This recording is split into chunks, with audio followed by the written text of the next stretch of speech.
नमस्कार दोस्तों।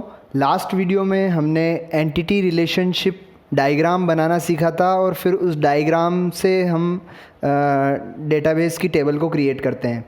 तो बेसिकली जो डायग्राम हमने बनाया है उस डायग्राम के बेसिस पे जो एंटिटी रिलेशनशिप डायग्राम हमने बनाया है उस डायग्राम में हमको एंटिटी सेट और जो आपके वहाँ पर कॉलम के नाम रहेंगे, ये सब चीज़ें हमको वहाँ एंटिटी रिलेशनशिप डायग्राम से पता चल गई थी।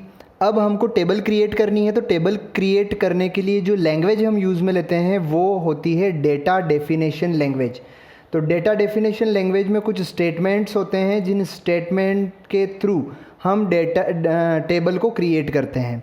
ठीक है, तो टेबल क्रिएट करने के लिए हमको क्या क्या चीज़ें करनी होती है, मतलब कि अगर हम बात करें कि हमको टेबल क्रिएट करनी है तो टेबल क्रिएट करने के लिए हमको क्या क्या कंटेंट्स उसमें चाहिए। तो पहला हमको चाहिए टेबल का नाम, दूसरा हमको डिफ़ाइन करना होता है कॉलम का नाम, है ना। जो एट्रीब्यूट्स होंगे उन एट्रीब्यूट्स का या कॉलम का नाम हमको डिफ़ाइन करना होता है। फिर जो कॉलम या एट्रीब्यूट है उसका डेटा टाइप, वो किस टाइप का डेटा है, नंबर है, न्यूमेरिक डेटा है या अल्फ़ा न्यूमेरिक डेटा है तो स्ट्रिंग देंगे हम, है ना, या अपना बाइनरी डेटा है, किस टाइप का डेटा है वो हमको डिफ़ाइन करना होता है। और जो डेटा टाइप है उसकी साइज़ डिफ़ाइन करनी होती है कि कितना कैरेक्टर का ये डेटा होगा। तो ये चार चीज़ें हमको डिफ़ाइन करनी होती है। किसमें? डेटा डेफिनेशन लैंग्वेज में हम डिफ़ाइन करते हैं इन चार चीज़ों को। क्यों करते हैं? टेबल को क्रिएट करने के लिए। ठीक है, टेबल को क्रिएट करने के लिए टेबल का स्ट्रक्चर हम कहाँ से लेंगे? टेबल का स्ट्रक्चर हम लेंगे जो हमारा एंटिटी रिलेशनशिप डायग्राम हमने बनाया है वहाँ से।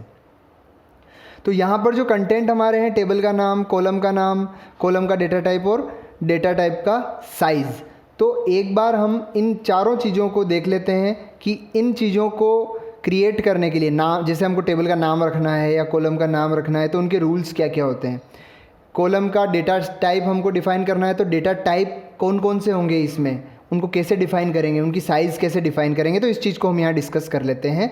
तो सबसे पहले हम नाम से रिलेटेड बात करते हैं, नेमिंग रूल, नाम के रूल कि किस तरीके से नाम हमको रखना है। तो सबसे पहली बात, साइज़ लिमिट, कितने कैरेक्टर का नाम हो सकता है, तो मैक्सिमम 30 कैरेक्टर का नाम हो सकता है। ठीक है, चाहे टेबल का नाम रखें या कॉलम का नाम रखें, 30 कैरेक्टर से ज़्यादा का नहीं हो सकता है। कौन कौन से कैरेक्टर अलाउड होते हैं? तो capital A to Z, small A to Z, 0 से 9 तक नंबर, इसके अलावा अंडरस्कोर, डॉलर साइन और पाउंड साइन जो हैश का साइन होता है, ये चीज़ें इसमें अलाउ होती है। इनके अलावा कीबोर्ड की कोई भी की हो वो कैरेक्टर इसमें अलाउ नहीं होगा। जैसे इनके अलावा हो गया स्पेस, हम नहीं दे सकते हैं, स्पेस अलाउ नहीं होता है। Special character other than these 3, underscore, dollar sign और पाउंड साइन के अलावा जितने भी स्पेशल कैरेक्टर होंगे वो हम न तो टेबल के नाम में लिख सकते हैं न ही कॉलम के नाम में लिख सकते हैं। इसके अलावा जो रिज़र्व कीवर्ड होते हैं, रिज़र्व कीवर्ड जैसे कि यहाँ पर DDL के जो कीवर्ड होंगे, जिन डेटा, जो ये हमारा डेटा डेफिनेशन लैंग्वेज है, इस डेटा डेफिनेशन लैंग्वेज के जो कीवर्ड होंगे जिनके थ्रू हम टेबल क्रिएट करते हैं, जैसे क्रिएट कीवर्ड हो गया जिससे टेबल क्रिएट करेंगे, डिलीट कीवर्ड हो गया, तो ये रिज़र्व वर्ड हैं। ये वर्ड हम नाम के अंदर नहीं रख सकते हैं। ठीक है, चौथा जो रूल है कि केस इनसेंसिटिव होता है। केस इनसेंसिटिव का मतलब कि आप इनको कैपिटल लेटर में लिखो या स्मॉल लेटर में लिखो, यानी कि कैपिटल केस में लिखो या स्मॉल केसेस में लिखो, उससे कोई फ़र्क नहीं पड़ेगा, ये इनसेंसिटिव होते हैं उससे। ठीक है, और पांचवा रूल है कि कोई भी नाम लिख रहे हो तो वो नाम आपका कहाँ से शुरू होना चाहिए? लेटर से ही शुरू होना चाहिए, ना तो अंडरस्कोर से, ना डॉलर साइन से, ना पाउंड साइन से और ना ही नंबरिंग से। कहाँ से शुरू होगा? या तो A to Z स्मॉल या A to Z कैपिटल, वहीं से आपका नाम शुरू होगा। तो ये नेमिंग के रूल थे। अब यहाँ कुछ एग्जांपल दिए हैं वैलिड नाम के, जैसे स्टूडेंट हमने लिखा, वैलिड नेम है। हमने लिखा मेजर अंडरस्कोर कोड, स्पेस नहीं दिया है, ये अलाउ है। हमने केवल X लिख दिया, अलाउ है। प्रोजेक्ट 2001 अलाउ है। हमने लिखा student hash registration hash number, ये भी अलाउ है। अब इनवैलिड नाम कैसे होंगे? जैसे हमने अंडरस्कोर से नाम शुरू कर दिया, इनवैलिड होगा। हमने लिखा मेजर कोड, बीच में स्पेस दे दिया, इनवैलिड हो जाएगा। हमने टेबल का नाम दे दिया क्रिएट, नहीं दे सकते क्योंकि क्रिएट एक स्टेटमेंट है हमारा किसका, DDL डेटा डेफिनेशन लैंग्वेज का, जिसके थ्रू हम टेबल को क्रिएट करते हैं। ठीक है, इस तरीके से प्रोजेक्ट स्टार 2001, तो ये स्टार अलाउ नहीं है यहाँ पर। ठीक है, इसी तरीके से student underscore registration underscore table underscore course, ये भी अलाउ नहीं है, क्योंकि इसको हम काउंट करेंगे तो ये 30 कैरेक्टर से ज़्यादा हो रहे हैं, इसलिए अलाउ नहीं है। मैक्सिमम कैरेक्टर लिमिट 30 है यहाँ पर। ठीक है, तो ये सारे नेमिंग के रूल हो गए। अब नेमिंग के बाद हमें बात आती है कॉलम का डेटा टाइप और डेटा टाइप की साइज़। तो डेटा टाइप की हम बात करते हैं। ओरेकल के लिए हम यहाँ पर बात कर रहे हैं, किसके लिए बात कर रहे हैं, ओरेकल के लिए। MySQL के लिए हम बात नहीं कर रहे हैं यहाँ पर, MySQL के लिए हम अगले वीडियो में बात करेंगे। तो ओरेकल जो है, अगर ओरेकल में आप यहाँ पर डेटा डेफिनेशन लैंग्वेज से ओरेकल में आप डेटाबेस तैयार कर रहे हो, तो वहाँ पर डेटा टाइप किस किस टाइप के होंगे। पहला डेटा टाइप है नंबर हो सकते हैं 0 से लगाकर 9 तक। ठीक है, अब यहाँ पर नंबर 2 टाइप से डिफाइन कर सकते हो, एक तो दशमलव वाले नंबर और एक आपके इंटीजर जिनमें दशमलव वैल्यू नहीं होती। तो सबसे पहले हम बात करें दशमलव वाले नंबर अगर हमें डिफाइन करने हैं, तो उसके लिए हम क्या करेंगे, स्टेटमेंट जो देंगे वो ये होगा, नंबर और ब्रैकेट में P,S क्या है यहाँ पर, देखो P है प्रिसीजन यानी टोटल डिजिट कितनी आप देना चाहते हैं, और S है स्केल यानी दशमलव के बाद मैक्सिमम डिजिट कितना देना चाहते हैं। जैसे एग्जाम्पल लिया हमने नंबर 5 और 2, P तो हो गया 5, S हो गया 2, यानी कि जो भी नंबर होगा टोटल डिजिट 5 होंगे। जैसे यहाँ एग्जाम्पल लिया 456.25, तो 1 2 3 4 और 5 है टोटल, और 2 का मतलब क्या है, ये क्या है, स्केल बताता है दशमलव के बाद कितनी डिजिट लेंगे, तो दशमलव के बाद 2 डिजिट लेंगे, 25 दो डिजिट है। तो ये आपका इस तरीके से नंबर आप डिफ़ाइन करेंगे। जैसे ये डिफ़ाइन किया 5 2, तो इसमें ये वाला नंबर अलाउ रहेगा। अगर आप लिखते हैं नंबर ब्रैकेट में P, तो ये केवल इंटीजर को डिफ़ाइन करेगा। जैसे नंबर 3 लिख दिया हमने, तो 3 डिजिट का कोई भी नंबर हो, जैसे 329 180, कोई भी 3 डिजिट का नंबर है वो इसमें अलाउ रहेगा। तो इस तरीके से आप नंबर, अगर डेटा टाइप आपको डिफ़ाइन करना है तो आप डिफ़ाइन कर सकते हैं। दूसरा डेटा टाइप है स्ट्रिंग क्या होता है, अल्फ़ा न्यूमेरिकल डेटा, यानी कि अल्फ़ाबेट भी होंगे इसमें और इसमें न्यूमेरिक वैल्यू भी होगी। इनको डिफ़ाइन करने के लिए हमारे पास होते हैं 3 तरीके से हम इनको डिफ़ाइन कर सकते हैं। पहला varchar ब्रैकेट बनाना है, varchar2 ब्रैकेट और कैरेक्टर ब्रैकेट। ये जो ब्रैकेट बनाया है इनमें आपको डिजिट लिखनी है, 2 3 4, जो भी आपका स्ट्रिंग होगा उसके जितने कैरेक्टर्स आप यहाँ देना चाहते हैं उतने कैरेक्टर्स के आपको नंबर लिखने होंगे। ठीक है, यहाँ हमने लिखा है कि varchar और varchar2 ये दोनों वेरिएबल लेंथ को डिफ़ाइन करते हैं, जबकि कैर यानी कैरेक्टर ये फिक्स लेंथ को डिफ़ाइन करता है। तो यहाँ पर अगर हम बात करें वेरिएबल लेंथ और फिक्स लेंथ की बात क्या है, तो इसमें यह है कि जैसे मान लो अपन ने डिफ़ाइन कर दिया varchar 5, अब जो आप डेटा इंटर कर रहे हैं वो 5 कैरेक्टर का नहीं होकर के दो कैरेक्टर का ही है या 3 कैरेक्टर का ही है। तो जो 2 कैरेक्टर बचे हैं उनका स्पेस ऑक्यूपाई नहीं होगा, ये वेरिएबल लेंथ है, यानी कि लेंथ को उसके अकॉर्डिंग ले लेगा। लेकिन अगर 6 डिजिट इंटर करना चाहेंगे, 6 कैरेक्टर इंटर करना चाहेंगे तो वो नहीं होंगे, 5 ही होंगे मैक्सिमम। ठीक है, लेकिन कैरेक्टर में फिक्स्ड लेंथ होती है, यानी कि आपने 5 की लेंथ दी है तो 5 डिजिट ऑक्यूपाई हो जाएंगे, चाहे आप टेबल का या कॉलम का नाम 2 डिजिट का दे रहे हैं, 2 शब्दों का दे रहे हैं, 2 अक्षरों का दे रहे हैं, लेकिन वो 3 अक्षर ब्लैंक रहेंगे, वो फ्री स्पेस नहीं दिया जाएगा, तो फिक्स लेंथ होती है। ठीक है, यहाँ कुछ ये इसकी लिमिट दी हुई है। varchar और varchar2 की लिमिट 4000 होती है ओरेकल में, और कैरेक्टर की लिमिट 2000 होती है। ठीक है, आगे हम बात करते हैं इसके एग्जाम्पल। जैसे हम कैरेक्टर को डिफ़ाइन करना चाहते हैं तो कैरेक्टर 10 या कैरेक्टर 10 बाइट या कैरेक्टर 10 कैर CHAR ऐसे भी हम डिफ़ाइन कर सकते हैं। तीनों तरीके से हम डिफ़ाइन कर सकते हैं। यहाँ हमको ये ध्यान रखना है कि एक कैरेक्टर बराबर 4 बाइट होगा। यहाँ पर एक कैरेक्टर बराबर 4 बाइट होगा। ठीक है, स्ट्रिंग के अंदर। आगे हम चलते हैं, नेक्स्ट जो हमारा है, नेक्स्ट है डेट। अगर हमको डेट का फॉर्मेट देना है तो उसके लिए कौन सा स्टेटमेंट हम लेंगे, डेट DATE ऐसा लिखेंगे और फॉर्मेट डिफ़ाइन कर देंगे। जैसे ये फॉर्मेट आप ले सकते हैं DDMMYY, इस तरीके का फॉर्मेट ले सकते हैं, ये फॉर्मेट ले सकते हैं, ये डेट के फॉर्मेट, कोई भी फॉर्मेट आप इंटर करा सकते हैं। अगर आप चाहते हैं कि सिस्टम की जो डेट है वो इंटर हो तो उसके लिए आपको SYS DATE ये स्टेटमेंट रन कराना होगा SYSDATE, तो सिस्टम की जो डेट होगी वो इंसर्ट हो जाएगी ऑटोमेटिकली। टाइम इंटर कराना है तो उसके लिए टाइम स्टेटमेंट देंगे। टाइम हमारा आवर्स, मिनट्स और सेकंड के फॉर्मेट में आएगा, ठीक है। नेक्स्ट जो डेटा टाइप है वो है हमारा एन कैर। एन कैर क्या होता है, जैसे हमारा कैरेक्टर था अभी स्ट्रिंग में, कैरेक्टर ब्रैकेट उसमें डिफाइन कर रहे थे, इसी तरीके से एन कैर क्या है, जैसे कैरेक्टर में एक कैरेक्टर के 4 बाइट हो रहे थे, लेकिन यहाँ एन कैर में क्या होता है, एक कैरेक्टर के 2 बाइट एनकोडिंग होती है ना, एक कैरेक्टर को 2 बाइट काउंट किया जाता है। नेक्स्ट जो स्टेटमेंट है वो है CLOB क्या है, character large object. Character large object में क्या होता है, सिंगल बाइट पर कैरेक्टर को काउंट करते हैं। यहाँ पर स्ट्रिंग में जो कैरेक्टर लिया था उसमें 4 बाइट काउंट कर रहे थे एक कैरेक्टर को, एन केयर में 2 बाइट काउंट कर रहे थे, CLOB में हम एक सिंगल बाइट काउंट करेंगे, और इसकी जो मेमोरी होती है वो 4 GB तक इसमें हम स्टोर कर सकते हैं।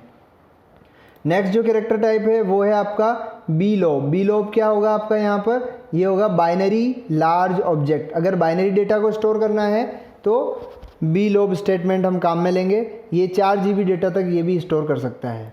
नेक्स्ट है बी फाइल होता है बाइनरी फाइल को स्टोर करने के लिए, ठीक है। इसी के तरीके से होता है रो, या इसको हम कहें लॉन्ग अंडरस्कोर रो फिर ब्रैकेट, ये रो बाइनरी डेटा को इंटर करने के काम आते हैं दोनों ही स्टेटमेंट, रो स्टेटमेंट और लॉन्ग रो स्टेटमेंट। इसी तरीके से एक आता है आपका रो आईडी एक यूनिक आईडी को डिफाइन करने के लिए होता है। यूनिक रो एड्रेस को हेक्साडेसिमल फॉर्मेट में अगर आपको स्टोर करना है तो रो आईडी, ये स्टेटमेंट हम काम में लेते हैं, ठीक है। अब जो कंस्ट्रेंट हमने पढ़े थे, कंस्ट्रेंट यानी जो कीज़ हमने पढ़ी थी पहले, प्राइमरी की, फॉरेन की, है ना, ये सारी की, कंपोजिट की, ये सब हमने पढ़ी थी पहले। तो उनका हम अगर बात करें कि कॉलम में और टेबल में कौन कौन सी की काम में आती है, तो हम देखते हैं यहाँ पर हमने लिया है कॉलम लेवल, इधर हमने लिया है टेबल लेवल। तो प्राइमरी की, सबसे पहले प्राइमरी की कॉलम लेवल पे भी काम आती है, टेबल लेवल पे भी काम आती है। कंपोजिट प्राइमरी की, अगर आपकी प्राइमरी की कंपोजिट है, कंपोजिट का मतलब कि वो 2 या 3 या ज़्यादा की में उसको हम सब की बना सकते हैं, उसको डिवाइड कर सकते हैं, है ना, सब कंस्ट्रेंट हम उसके बना सकते हैं, वो कंपोजिट की होती है। तो ये कॉलम लेवल पे नहीं होती है, हमने पढ़ा भी था कि कंपोजिट प्राइमरी की होगी तो उसको हम टेबल में इंटर नहीं करते हैं। इसी तरीके से चेक स्टेटमेंट था जो कंडीशन चेक कराता है, ये कॉलम लेवल टेबल लेवल दोनों पे हम कर सकते हैं, ठीक है। इस तरीके से फॉरेन की टेबल लेवल पर ही होती है, कॉलम लेवल पर नहीं होती, यानी कि दूसरी टेबल से हम फॉरेन की को ला सकते हैं, उसी टेबल के सेम कॉलम को हम फॉरेन की नहीं बना सकते हैं। इस तरीके से यूनिक आईडी हम कॉलम लेवल पे भी बना सकते हैं, टेबल लेवल पे भी बना सकते हैं। नॉट नल कंडीशन जो है, नॉट नल का मतलब कि खाली नहीं रहना चाहिए, ये कंडीशन हम कॉलम लेवल पर दे सकते हैं, टेबल लेवल पर नहीं दे सकते हैं, क्योंकि टेबल खाली भी हो सकती है आपकी, ठीक है। तो ये कंस्ट्रेंट है। अब हम स्टेटमेंट देखते हैं एक एक। सबसे पहला स्टेटमेंट आपका है क्रिएट टेबल स्टेटमेंट। टेबल को क्रिएट करने के लिए कौन सा स्टेटमेंट काम में लेंगे हम, क्रिएट टेबल। और स्टेटमेंट कैसे देंगे, सबसे पहले लिखेंगे क्रिएट, फिर स्पेस देंगे, फिर टेबल, फिर स्पेस देंगे, फिर टेबल का नाम, फिर ब्रैकेट में आपको कॉलम के नाम और कॉलम के कंस्ट्रेंट बताने हैं, ठीक है। कॉलम का नाम बताना है, कॉलम का डेटा लेंथ बतानी है, डेटा टाइप बताना है और फिर कंस्ट्रेंट बताना है। जैसे हम एग्जांपल लेते हैं, एम्प्लॉय टेबल हम क्रिएट कर रहे हैं यहाँ पर, तो क्रिएट लिखा फिर टेबल लिखा, यानी कि टेबल क्रिएट करनी है। यहाँ टेबल का नाम आएगा, टेबल का नाम हमने दे दिया एम्प्लॉय। अब इसमें एक हम एम्प्लॉय आईडी, ये कॉलम बना रहे हैं, पहला कॉलम, उसका नाम क्या दे रहे हैं हम, EMPID, एम्प्लॉय आईडी, ये कॉलम का नाम दिया हमने। अब कॉलम का डेटा टाइप हमको बताना है, तो कॉलम का डेटा टाइप हमने बता दिया नंबर। ब्रैकेट में हमने बता दिया डेटा की साइज़ 3 कैरेक्टर तक होगा, यानी कि 101, 102, 101 से शुरू, 100 से शुरू हो सकता है और 199 तक हो सकता है, ये नहीं सॉरी 999 तक हो सकता है ये। तो ये 3 कैरेक्टर अपन ने दे दिए इसके, ठीक है। फिर इसके बाद हम आगे लिखते हैं कंस्ट्रेंट, ऐसा लिखना है हमको यहाँ पर, है ना, कंस्ट्रेंट लिखना है हमको यहाँ पर। उसके बाद हमको टेबल का नाम लिखना है। टेबल का नाम जैसे मान लो यहाँ पे एम्प्लॉय है तो हम एम्प्लॉय पूरा लिखेंगे, और अगर EMP टेबल का नाम है तो EMP लिखेंगे, फिर अंडरस्कोर लगाएंगे, फिर कॉलम का नाम लिखेंगे, कॉलम का नाम क्या था हमारा, EMP ID, फिर अंडरस्कोर लगाएंगे और फिर बताएंगे कि ये कौन सा कंस्ट्रेंट है। तो ये प्राइमरी की है तो PK लिख दिया, स्पेस दे करके पूरा लिखना है प्राइमरी की, ब्रैकेट बंद करके सेमीकोलन लगाना है। सेमीकोलन लगाते ही ये आपका जो स्टेटमेंट है ये टर्मिनेट हो जाएगा, यानी कि ये टर्मिनेशन पॉइंट है, यहाँ से ये स्टेटमेंट एग्जीक्यूट हो जाएगा। एग्जीक्यूट होते ही ये एम्प्लॉय नाम की टेबल क्रिएट हो जाएगी और उसमें एम्प्लॉय ID नाम का कॉलम जनरेट हो जाएगा और इसको प्राइमरी की डिफ़ाइन कर दिया जाएगा। ठीक है, अब अगर फॉरेन की भी हमको डिफ़ाइन करनी हो इसमें, तो हम नीचे एक एग्जांपल और ले रहे हैं जिसमें दो टेबल है। पहली टेबल है डिपार्टमेंट के नाम से, दूसरी टेबल है आपकी एम्प्लॉई के नाम से। ठीक है, यहाँ पर एम्प्लॉई वाली जो टेबल बनाई है इसमें ये कॉलम है आपके, पहला है एम्प्लॉय ID, प्राइमरी की है, एम्प्लॉय नेम नॉट नल रखा है हमने, खाली नहीं होना चाहिए, मोबाइल, ठीक है, फिर डिपार्टमेंट ID और फिर हमने नेक्स्ट कॉलम जो बनाया है वो कौन सा बनाया है, नेक्स्ट कॉलम हमने बनाया है सैलरी के नाम से। और यहाँ पर चेक स्टेटमेंट हम लगा रहे हैं, चेक करा के फिर सैलरी को इंटर करवाएंगे। अब ये टेबल हमको क्रिएट करनी है एम्प्लॉय वाली, तो कैसे करेंगे, सबसे पहले क्रिएट टेबल लिखेंगे, फिर टेबल का नाम लिख दिया एम्प्लॉय, फिर ब्रैकेट में पहला कॉलम EMP ID ये लिख दिया पहला कॉलम का नाम, इसका डेटा टाइप नंबर, कितने डिजिट तक होना चाहिए, 2 डिजिट तक होना चाहिए, फिर कंस्ट्रेंट ऐसा लिखेंगे, फिर टेबल का नाम लिखना है, अंडरस्कोर लगा के कॉलम का नाम लिखना है, अंडरस्कोर लगा के कंस्ट्रेंट का टाइप लिखना है, फिर कंस्ट्रेंट का टाइप पूरा लिखना है प्राइमरी की, फिर कोमा लगा देना है। ये एक कॉलम की बात हो गई। इस तरीके से अगला कॉलम, कॉलम का नाम E-नेम, फिर इसका डेटा टाइप वैरकर और ब्रैकेट में डेटा लेंथ, फिर कंस्ट्रेंट लिखा, फिर टेबल का नाम अंडरस्कोर, कॉलम का नाम अंडरस्कोर, कंस्ट्रेंट का टाइप NN, फिर पूरा लिख दिया नॉट नल। तो इस तरीके से मोबाइल नंबर को डिफ़ाइन करेंगे। आगे मोबाइल नंबर वाला कॉलम बनाएंगे। मोबाइल नंबर यूनिक होता है, तो हमने यहाँ पे क्या किया है, मोबाइल नंबर, मोबाइल ये कॉलम का नाम हो गया, नंबर डेटा टाइप हो गया, ये डेटा की लेंथ हो गई, फिर कंस्ट्रेंट लिखा, फिर टेबल का नाम अंडरस्कोर, कॉलम का नाम अंडरस्कोर कंस्ट्रेंट UK क्या है, यूनिक, पूरा लिखा, कोमा लगाया। अब डिपार्टमेंट ID यहाँ पर आपकी क्या है, डिपार्टमेंट ID फॉरेन की है, तो फॉरेन की को कैसे डिफाइन करेंगे, देखिए फॉरेन की के लिए सबसे पहले वही कॉलम का नाम लिख दिया डिपार्टमेंट ID, ठीक है साहब, फिर डेटा टाइप नंबर, कितना डिजिट, 2 डिजिट, फिर लिखना है कंस्ट्रेंट लिख दिया, फिर टेबल का नाम, कॉलम का नाम और कौन सी की है, ये फॉरेन की है, पूरा लिखना है फॉरेन की, ब्रैकेट में कॉलम का नाम, फिर हमको लिखना है रेफरेंसेस लिखना है, रेफरेंस नहीं लिखना है, रेफरेंसेस लिखना है, यानी कि ये रेफरेंस है, कहाँ से आया है ये, डिपार्टमेंट क्या है, देखो क्या है, डिपार्टमेंट ये वाली टेबल है, तो ये डिपार्टमेंट टेबल से आया है, ऐसा डिफाइन किया है हमने, और ब्रैकेट में डिपार्टमेंट ID, ये जो कॉलम है कौन सी टेबल का, इस टेबल का, यहाँ से रेफरेंस लेना है अपने को और किस में डालना है, इस कॉलम में डालना है। ठीक है, फिर अगला जो हमने यहाँ पर ये कॉलम बनाया है सैलरी के नाम से, इसमें हम चेक करवा रहे हैं कंडीशन कि सैलरी जो है ग्रेटर देन 5000 होनी चाहिए। ठीक है, तो इसके लिए कैसे देंगे, सबसे पहले कॉलम का नाम salary, data type number, data इसकी लेंथ, कैरेक्टर की लेंथ, फिर कंस्ट्रेंट लिखना है, कंस्ट्रेंट लिखने के बाद टेबल का नाम अंडरस्कोर, कॉलम का नाम अंडरस्कोर, जो भी कंस्ट्रेंट आप दे रहे हो, चेक कंस्ट्रेंट दे रहे हो तो CK लिखा और फिर पूरा लिखा चेक, और फिर जो कंडीशन चेक करानी है ब्रैकेट के अंदर लिख दी हमने कि salary should be greater than 5000, bracket बंद किया, फिर ओरिजिनल ब्रैकेट बंद किया और फिर इसको सेमीकोलन लगा दिया। तो इस तरीके से ये वाली टेबल क्रिएट हो जाएगी, एम्प्लॉय वाली टेबल 2। ठीक है, तो इस तरीके से बहुत ही सिंपल स्टेटमेंट है, इसको हम एक बार हाथ से बनाएंगे तो ये क्लियर हो जाएगा हमको। आगे बात करते हैं इसके इम्पोर्टेंट पॉइंट कि कोई भी 2 टेबल, एक डेटाबेस में 2 टेबल का नाम सेम नहीं हो सकता है, एक टेबल में 2 कॉलम का नाम सेम नहीं हो सकता है, और एक डेटाबेस में 2 कंस्ट्रेंट का नाम सेम नहीं हो सकता है। ये तीनों इम्पोर्टेंट पॉइंट हमको ध्यान में रखने हैं। आगे देखिए, आगे एक आपका आता है डिफ़ॉल्ट, एक स्टेटमेंट आता है डिफ़ॉल्ट क्या होता है, जैसे कंस्ट्रेंट की जगह अपन डिफ़ॉल्ट लिखते हैं, जैसे यहाँ पर हम लिखते हैं कंस्ट्रेंट, यहाँ हम लिख रहे थे ना, यहाँ पर हम जैसे हमने यहाँ दिया जैसे सैलरी, फिर इसका डेटा टाइप डेटा की लेंथ, और फिर हमने लिखा कंस्ट्रेंट। अगर इस कंस्ट्रेंट की जगह हम यहाँ पर कंस्ट्रेंट नहीं लिख करके क्या लिखें, डिफ़ॉल्ट लिखें, तो इसका मतलब क्या होगा, इसका मतलब होगा ये डिफ़ॉल्ट वैल्यू ले लेगा। जैसे यहाँ पे हमने लिखा क्वालिफ़िकेशन, ये हो गया कॉलम का नाम, है ना, कोई एक कॉलम लिया जिसमें क्वालिफ़िकेशन ली, क्वालिफ़िकेशन कॉलम का नाम हो गया। कॉलम इसका डेटा टाइप हमने डिफ़ाइन कर दिया वेरकर 2, इसकी लेंथ दे दी 10, फिर आगे डाल दिया हमने डिफ़ॉल्ट, और डिफ़ॉल्ट की वैल्यू डाल दी ग्रेजुएट। अगर वहाँ पर कोई वैल्यू एंटर करता है, जैसे बीटेक, बीकॉम एंटर करता है तो ठीक है, अगर वो एंटर नहीं करता है, खाली छोड़ देता है, तो उस जगह क्या आ जाएगा, ग्रेजुएट ऑटोमेटिकली आ जाएगा। इसका मतलब ये हो गया डिफ़ॉल्ट स्टेटमेंट का, ठीक है।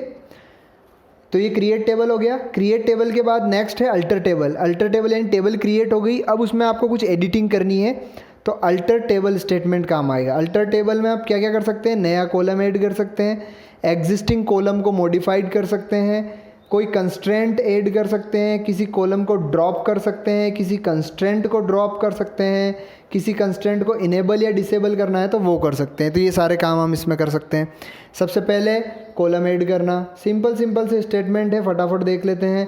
कॉलम ऐड करने के लिए सबसे पहले स्टेटमेंट देना है अल्टर टेबल, फिर टेबल का नाम लिखना है, फिर ऐड करना है कॉलम तो ऐड लिखना है, ADD, ऐड लिख करके फिर कॉलम का नाम लिखना है, फिर वही डेटा टाइप और इसकी लेंथ। जैसे अल्टर टेबल, टेबल का नाम हो गया एम्प्लॉय, ऐड कॉलम कौन सा ऐड करना चाह रहे हैं, एम्प्लॉय एड्रेस, ये कॉलम का नाम हो गया, फिर डेटा का टाइप हो गया वेरकर 2, और जो लेंथ हो गई इसकी डेटा की वो हो गई 25।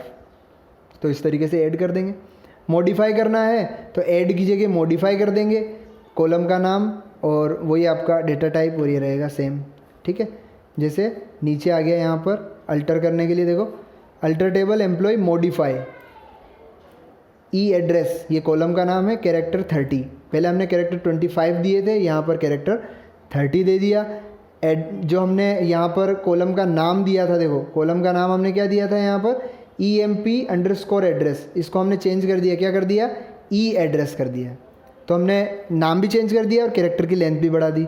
अगला है कंस्ट्रेंट ऐड करना है। कंस्ट्रेंट ऐड करना है तो जैसे कॉलम ऐड करना था तो केवल कॉलम लिख रहे थे, कंस्ट्रेंट ऐड करना है तो ऐड कंस्ट्रेंट लिखेंगे, है ना। अल्टर टेबल, टेबल का नाम, ऐड कंस्ट्रेंट, फिर कंस्ट्रेंट का नाम, कंस्ट्रेंट का टाइप और कॉलम का नाम, ठीक है। जैसे एग्जांपल लिया, अल्टर टेबल एम्प्लॉय, है ना, एम्प्लॉय के बाद ऐड कंस्ट्रेंट लिखा आपने, ऐड कंस्ट्रेंट लिखने के बाद जो है आपका कंस्ट्रेंट, कौन सा कंस्ट्रेंट ऐड करना चाहते हो, फॉरेन की, तो टेबल का नाम अंडरस्कोर कॉलम का नाम अंडरस्कोर FK, और ये कंस्ट्रेंट का टाइप बता देना है फॉरेन की, है ना, और ब्रैकेट में कॉलम का नाम आ जाएगा, डिपार्टमेंट ID, देखो ये कॉलम का नाम है सेम, ठीक है। और फॉरेन की है तो रेफरेंस देना होगा, तो रेफरेंसेस, टेबल का नाम DEPT और कॉलम का नाम DEPT ID, ठीक है। तो इस तरीके से हम कंस्ट्रेंट ऐड कर सकते हैं, ना। कंस्ट्रेंट ऐड करना है तो ऐड कंस्ट्रेंट लिखना है। उसके बाद किसी कंस्ट्रेंट को ड्रॉप करना है। ड्रॉप करने का मतलब कि उसको हटाना है वहाँ से। ड्रॉप करना है तो सिंपल आपको ड्रॉप लिखना है।